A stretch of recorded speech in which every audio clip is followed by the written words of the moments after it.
How to get a testimonial. What a great short attention span webinar. Kelly, don't you love testimonials?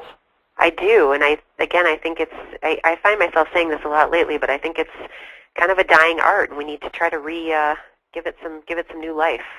Oh, they're huge. You know, Angie's List and Yelp, and just the comments that you put on any given website now, they've got such power. Mm-hmm. It's incredible. There's a restaurant out in Western Massachusetts, out by the Norman Rockwell Museum, and I was there last fall with my mom and dad. I take them out foliage peeping, leaf peeping, as we call it in New England. And Mom and Dad, we stopped by this little Italian market called Camille's. And I wrote, in fact, you can look it up. It's in, I think it's in Stockbridge, or maybe it's in Lenox, but or Great Barrington, or something out there. But I found this little place, and I wrote a review for them on Yelp. They'd never heard of it before, Kelly. Mm. So I was there again about 2 months ago, back at the Norman Rockwell Museum. I love it out there. And I walked in, of course, I'm 6'6", and they said, "Oh, my God, it's you." I said, "What?" They said, "You're the guy who wrote that review." So we've had more people come in because of that review. Fantastic. Isn't that amazing? Wow. So cool. But really, you know, you're walking through a Blockbuster. You're walking through picking up a movie. What do? You flip it over. Mm-hmm. You say, "Geez, I don't know. You know, I know that City Island. It sounds pretty good. Andy Garcia. Oh, I like Andy Garcia." And you go with it. Why? Because somebody else has taken the risk out of the testimonial. So Kelly, how do we get those testimonials? How do we get those people to give us those wonderful words? The most obvious answer is that you have to earn it, right? You have to do a good job that would cause people to say that was really outstanding. And I think it's important to realize that this isn't you just turned in a decent performance. I mean, you will have from the beginning of the experience to the end of the experience made somebody feel special, or that they really had a great experience. So you're responsive, you turn quotes in earlier on time, you deliver the proofs, you do, you know, everything about their experience was fantastic, and it's something that moves them to go beyond, you know, to go beyond just a basic thank you or something, but to say, this was really outstanding, and we want to really take advantage of that, because as Bill said, everybody makes their decisions now based on star ratings, you know, and everything is about the prestige of what other people are saying and thinking. And, you know, maybe our industry could even go a little further to figure out how to do more of this. But, you know, we want to take those comments and say to these people, it's really great that you took the time and effort to express this to me. I'd actually like to use it, because I think I'd like to tell this story to some other prospects of mine. So it's really asking for the permission to say, can I tell people that you said this? And most people are very, very willing, because they want to help, and they want to be able to be, you know, a good reference for you. They'll absolutely agree to it with little resistance, I think. Oh, sure. If they didn't, they wouldn't have said the nice things in the first place. Right. Right?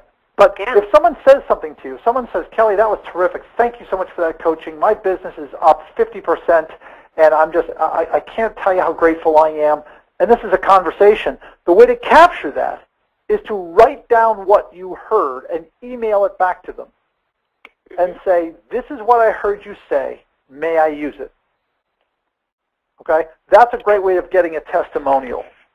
And then you get a written or an emailed approval of those words, just in case it comes back at you. And be clear with them. I'm going to use this in my marketing. I'm going to use this on my website. That's how you score a good testimonial. Oftentimes we say, "Thank you very much. Those are very nice things for you to say. We appreciate your business." Click, and that's it. And if you do that, you're losing and missing a wonderful opportunity. Finally, now that we've got these things, Kelly, we've got this great list of testimonials, what am I going to do with this now?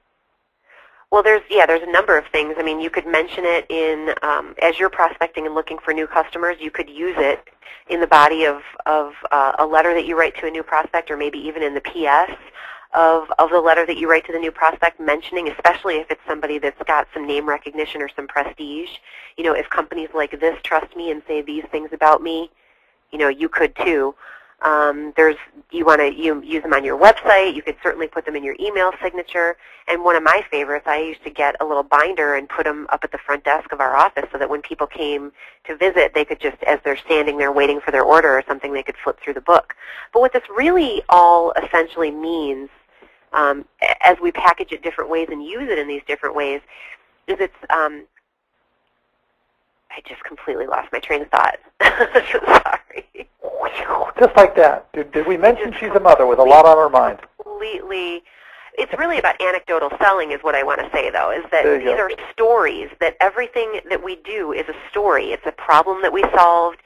It's a solution. It's an idea that we had. And so we really want to be able to harness that so that we can repurpose it and say, this was what I did for this customer. This is what I did for this customer. There's a tremendous amount of power in that. So I think we really want to use that as many ways as we possibly can.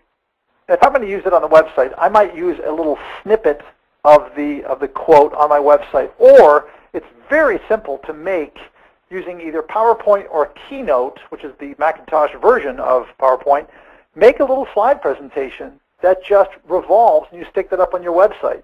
Really, really easy to do. And each one displays 5 seconds and moves on. The more people that you've got saying wonderful things about you, the more people say, huh, you know what? There must be something to it then. And it's my own website. When you go to the Sales Challenge website, there's a whole page, and it's terrific. Can't say enough good things about the program built. Great. Let me grab that. Let me put it up on the website. Love that.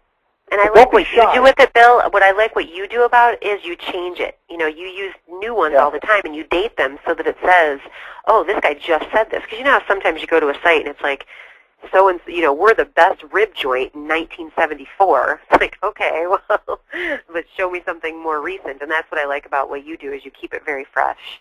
Oh, you know what? And that's great. I'm very blessed to have clients that are appreciative and love the work. So you get that testimonial, and you display it proudly. That's one of the names of the game. Great selling tool for you. So, Kelly, I think you are the best.